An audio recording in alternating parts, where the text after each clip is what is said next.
to recognize that we are just not slaves in their countries. We are more than a commodity, we are more than cheap labor, we are workers and human. And something goes with rights that they need to recognize and respect. And how they will respect us is by including our voices in the decision making. So I think the last message that I want them to recognize, in the last part I put, don't talk about us without us. Mm-hmm.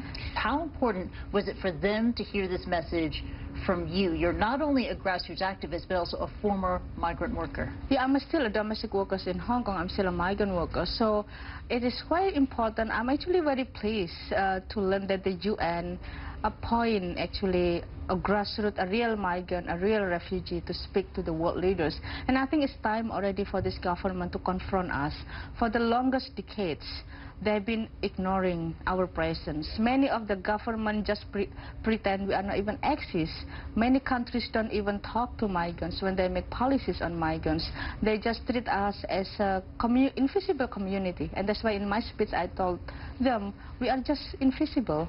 So it's time for them to know we are visible. There are 244 million migrants all over the world. We are the actor of any country development. We are the people behind all this global world development, and I think it is unfair for them to put us aside. So I'm very pleased the UN nominate us to tell them it's time for you to work with us. So to clarify, you were still a migrant worker in Hong Kong? Yeah, I'm still a migrant worker in Hong Kong. And you're also an activist? I'm also an advocate activist. But it was about 16 years ago you escaped from a very abusive employment situation, right? Yes, I came to Hong Kong for the first time, knew nothing about Hong Kong policies, laws, knew nothing about employment ordinance. I was cheated by the agency.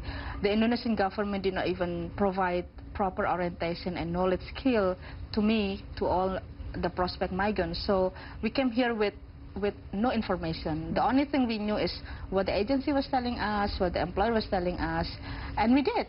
But in the end of the day, it did not save us from any exploitation. It did not save us from being abused, and we have to find our own way.